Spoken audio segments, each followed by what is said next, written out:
हम भोजपुरी बिरहा गायक आशीष यादव आप सबके बीच में एक बहुत ही दर्दनाक कांड लेकर के उपस्थित हुए हैं।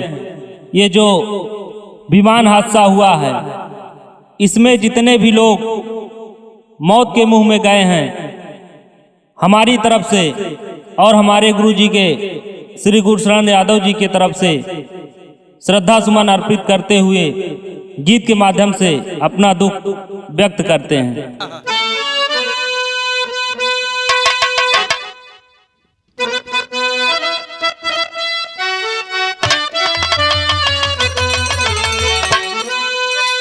बीरवार दिन दोपहरियानु हो,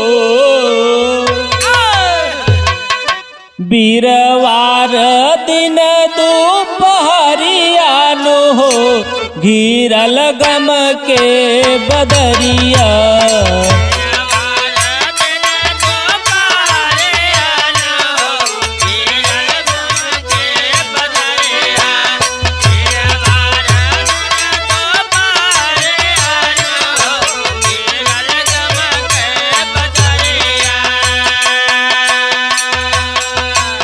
झर झर बरस नजरिया नु हो,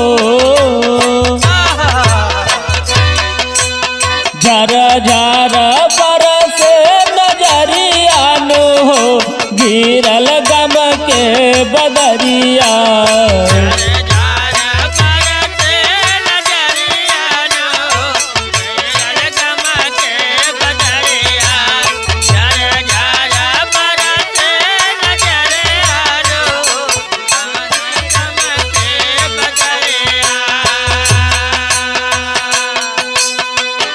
यार इंडिया के उड़ल बा विमान हो, यार इंडिया के उड़ल बा विमान हो, यार इंडिया के उड़ल बा विमान।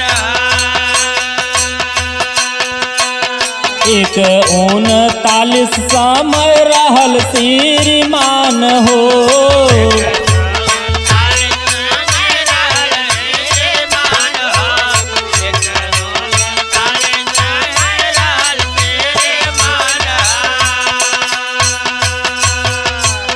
खुश हो के बैठे नार नारियानु हो,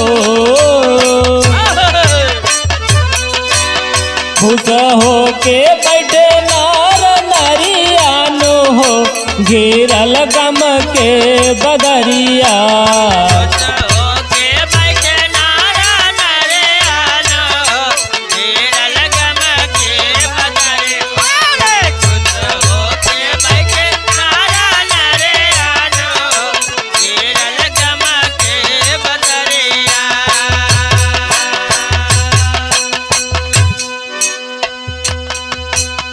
एकहू मिनट नाही बीतले समैया, मिनट नाहे बितले समैया, मिनट नाहे बितले समैया। सबही के मिलल खबर दुख दैया,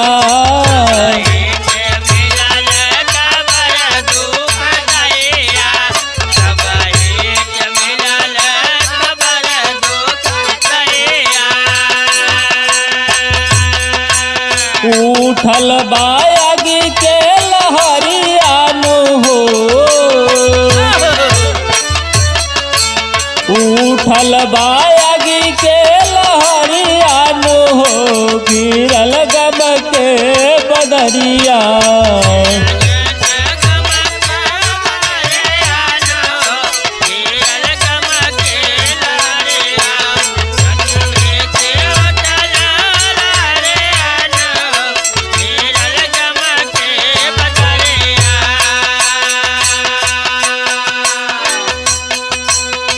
दो कई के जली गई कफन बिन लसिया,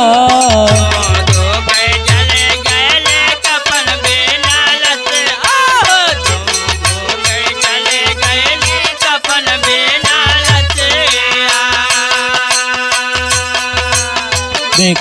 जैसे झर झर बरस गईल असिया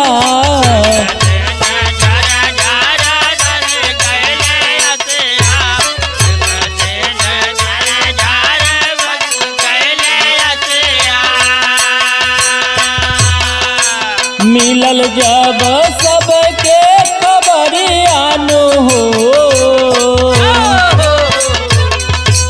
मिलल जब सबके खबरियानु हो गिरल गम के बदरिया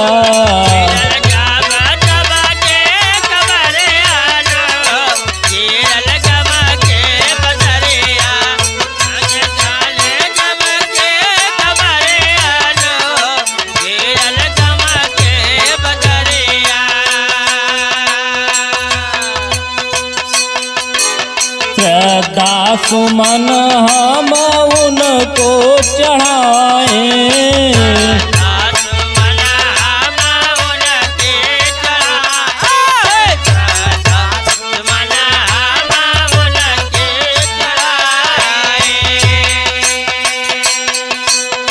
आओ एक दीपक उनके नाम का जलाएं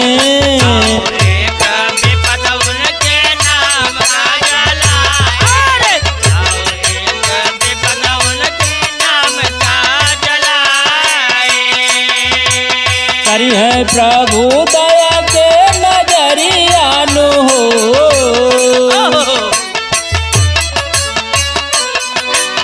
करी है प्रभु दया के नजरियानु हो गिरल गम के बदरिया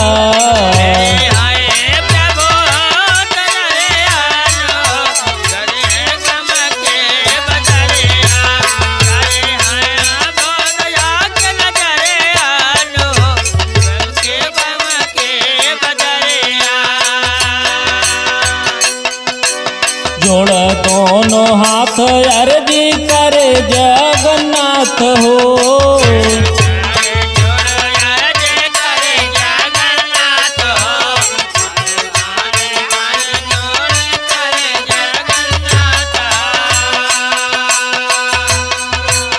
अस दुख केहू के ना दिहा दीनानाथ हो